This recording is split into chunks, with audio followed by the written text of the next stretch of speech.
¿qué me espera? El sentido también de trascendencia inmediatamente salta, porque nosotros tenemos que dar respuestas que son incluso lejanas a esa realidad cotidiana del entorno más físico que nos rodea.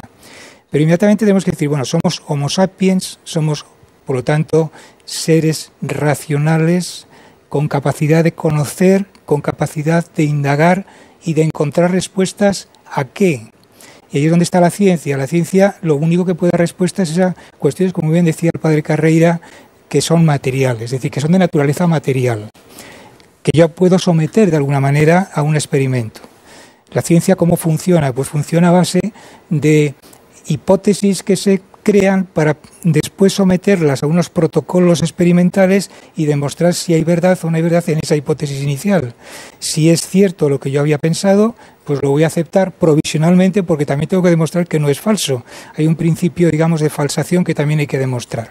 La ciencia es muy exigente con sus conocimientos, y por eso yo quería también decir aquí que, hombre, la verdad científica hay que respetarla bastante, siempre y cuando sea honesta, sea verdadera y no esté contaminada por esas ideologías que a veces nos asaltan. Es decir, la ciencia tiene un marco muy concreto, que es el mundo de lo material, de la naturaleza material, y lo que hace un científico normalmente es conectar esos descubrimientos que hace en su trabajo con el resto de los conocimientos previos que ya ha habido. Es decir, yo creo que una visión más universal de la ciencia es precisamente conectar piezas individuales de conocimiento con piezas más amplias para ir precisamente construyendo pues la sabiduría. Al fin y al cabo, la sabiduría es el conocimiento más completo que nosotros podríamos concebir.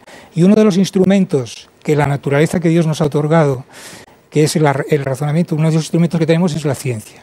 Pero inmediatamente, claro, por supuesto, hay que decir que no todo conocimiento es abordable con el método científico. Porque todo lo que es inmaterial, todo lo que forma parte del espíritu, esas preguntas como las que aquí se han formulado, bueno, ¿existe Dios? ¿Qué es el amor? ¿Qué es la vida? A mí me toca mucho de lleno el tema de la vida como biólogo, y yo a veces me digo, bueno, yo no voy a responder nunca qué es la vida. Yo lo que sí puedo hacer es decir qué propiedades tienen los seres vivos, cómo se comportan en determinadas circunstancias, cómo reaccionan, cuáles son sus propiedades, igual que las propiedades de la física que nos decía antes el padre Carreira, pues los seres vivos también tienen unas propiedades. Pues esas propiedades están materializadas en unas moléculas, las moléculas de ácidos nucleicos, cuyo comportamiento pues nos explican perfectamente las propiedades de los seres vivos, que somos seres que transmitimos a nuestros descendientes genes, y además de vez en cuando se producen mutaciones y tenemos capacidad de evolución. Precisamente esa doble vertiente, el ser capaces de transmitir y ser capaces de vez en cuando de variar, es lo que más caracteriza a los seres vivos. Bueno, pues ese tipo de cosas son las que la ciencia puede responder. Pero por supuesto hay un marco enorme de cosas inmateriales, espirituales, que digamos, no están dentro del marco de la ciencia. Hay un autor británico, Richard Dawkins, que es el autor de una serie de obras que han sido muy famosas, El gen egoísta, En busca del monte perdido, en fin, El relojero ciego, etcétera, etcétera, que es marcadamente agnóstico. Y él dice que no, beligerantemente anticatólico, digamos, también. E incluso, pues él dice que no hay nada que no pueda ser abordable por la ciencia.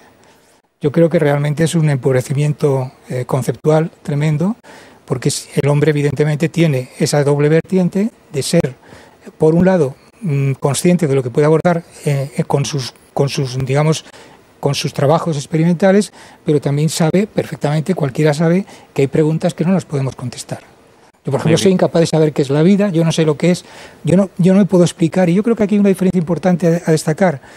Hay menos agnósticos entre los físicos que entre los biólogos. Es curioso, si uno lo mira así históricamente, biografías y quién es creyente y quién no es creyente, y cómo se han pronunciado en esta relación entre la ciencia y la religión, se encuentra uno con que los físicos son en general mucho más tolerantes y creyentes que los biólogos. ¿Qué pasa? Que los físicos se encuentran con una pregunta que no tiene respuesta, en mi opinión no la tiene, el padre Carreira me puede corregir, que es de dónde viene todo, es decir, el origen de todo. Mientras que los biólogos prácticamente recogemos el encargo de la ciencia pues cuando ya existen los seres vivos, vamos a decirlo de esta manera. y somos capaces de entender un poquito más las transformaciones, la evolución y toda esa serie de cosas, e incluso somos capaces de manipular y tenemos respuesta a lo que hacemos, con lo cual nos sentimos casi más dueños de la ciencia que hacemos, y no es una ciencia tan abstracta, probablemente, tan teórica, tan difícil de entender muchas veces como por lo menos para un biólogo lo es la física, ¿no? Entonces yo creo que también hay que delimitar un poquito, bueno, hay un principio claramente de demarcación, cada ciencia es distinta, pero desde luego lo que sí que hay una demarcación clara es entre los conocimientos que podemos adquirir a través del conocimiento científico y aquello que está por fuera y que son otras ciencias, y para mí son ciencias, la teología, la filosofía, la metafísica, etcétera, la astronomía. Bueno, la astronomía es una ciencia empírica realmente, o cualquiera de las otras, el arte, son aproximaciones al conocimiento, a la belleza del mundo que nos rodea, que el hombre está obligado a descubrir y entender. Así es, en efecto. Hombre, hay que tener también cuidado con que no hacer muy fuerte esa demarcación, ¿no? Hubo una disputa filosófica que mantuvieron Santo Tomás de Aquino y Siger de Brabante. Siger de Brabante consideraba que se podía dividir en dos una cabeza. Es decir, que por una parte podíamos tener un conocimiento natural de las cosas, independiente de nuestra fe, y por la otra, un conocimiento sobrenatural. Santo Tomás, el realismo tomista, desgraciadamente abandonado por la Iglesia o por las doctrinas últimas que se han impuesto, lo que nos dice es que, ojo, que a través de las obras de la creación el hombre descubre la existencia de Dios, la bondad de Dios, la intervención de Dios en la historia humana, ¿no? Y en ese sentido, aquella cita que hacía María de Collins, que el científico, al ahondar en los misterios de la naturaleza, descubre la belleza de la creación, ¿no? Del mismo modo que la persona creyente, al contemplar la obra de la creación, se da cuenta que hay ahí un orden, de alguna manera también eso, en una situación no de beligerancia como la que vivimos hoy, sí que permitiría una aproximación entre fe y ciencia. Quiero decir, hay una demarcación, pero hay una fluencia mutua natural, creo yo, ¿no? Y sana. En un minuto seguimos hablando sobre los límites de la ciencia.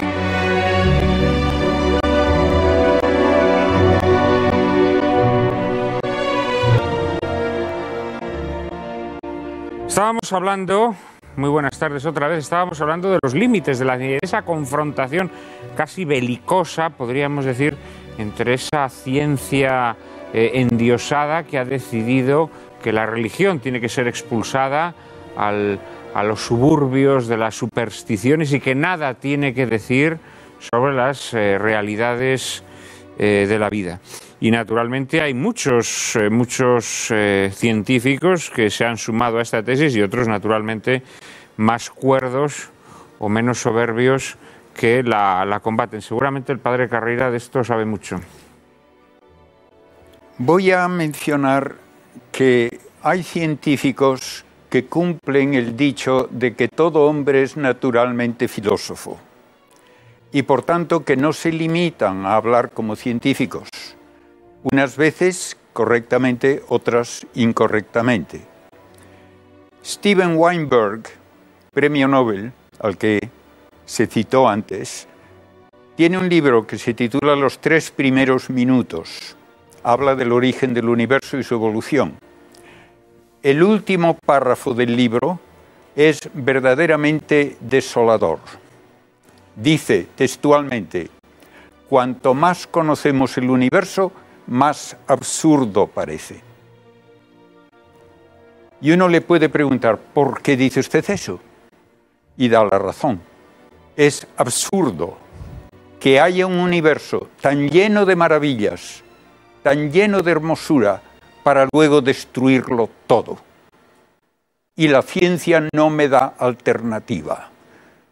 Se puede calcular cuando ya no brillará ninguna estrella, cuando el universo será una inmensa burbuja de vacío, oscuridad y frío.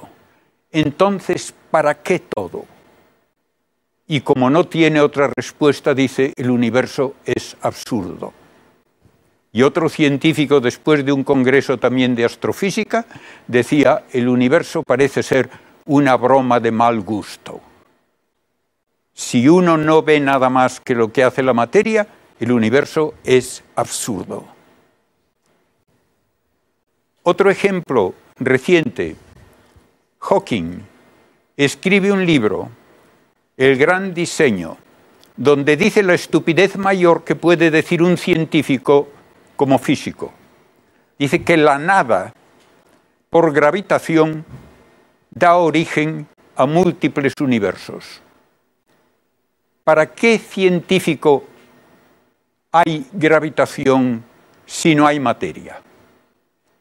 La gravitación es el resultado de la existencia de materia. La nada no puede dar nada de sí porque no tiene propiedad alguna. Einstein, en una ocasión en que le preguntaron si pensaba que la física podría finalmente explicarlo todo, contestó, tal vez, pero no tendría sentido. Dice, sería como decirme que da lo mismo ver una gráfica de presión atmosférica cuando está tocando la orquesta que escuchar una sonata de Beethoven. No es lo mismo. Y finalmente, lo que quiero subrayar es que la racionalidad humana tiene como efecto universal la búsqueda de verdad, belleza y bien. Toda verdad en todos los campos, y la verdad es decir que las cosas son lo que son realmente, no lo que a mí me gustaría. Busca belleza, busca orden y armonía en todos los niveles y busca el bien que finalmente implica relaciones personales, y ahí está la base de la dignidad humana del hombre como sujeto de derechos y deberes. Y la racionalidad busca entender, y por eso se basa en los tres principios de la lógica. El de identidad, las cosas son lo que son, me guste o no me guste, y por eso hacen lo que hacen. El de no contradicción, no vale lo mismo decir sí que no ante una pregunta que no es equívoca. Y muy importante, el principio de razón suficiente.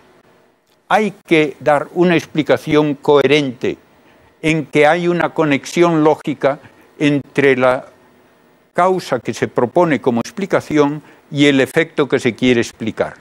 Y hoy está muy de moda, pero muchísimo, el olvidarse de este tercer límite del razonamiento. ¿Por qué ocurre tal cosa? Ah, porque sí. Si usted dice porque sí a un niño, el niño no acepta eso. ¿Por qué existe el universo? Porque sí. ¿Por qué aparece la vida? Porque sí. Como eso suena muy mal, dicen por azar. ¿Es el azar una fuerza física? No. ¿Puede usted hacer un experimento para medir azar? No. ¿Puede usted poner azar en una ecuación? No. ¿Es una propiedad de la materia? No. El azar solo es una manera de establecer que estamos intentando relacionar cosas que entre sí no tienen relación causal o lógica. Pues esto hoy está muy de moda. Y así lo dice también Hawking, cuando dice que por azar, de la nada, sale una infinitud de universos.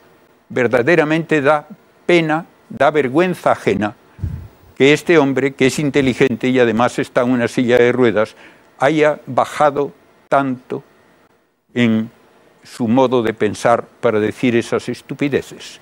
Claro, realmente Hawking podría ser un ejemplo de un científico extraordinariamente dotado que, por ese reclamo de la ciencia convertida en espectáculo de pasarela, pues se ha rebajado a escribir estos enunciados tan insostenibles desde el punto de vista científico, ¿no? Mientras estaba hablando de esa afirmación de Weinberg, ¿no?, que él es capaz, con su conocimiento científico, de anticipar el fin, la extinción del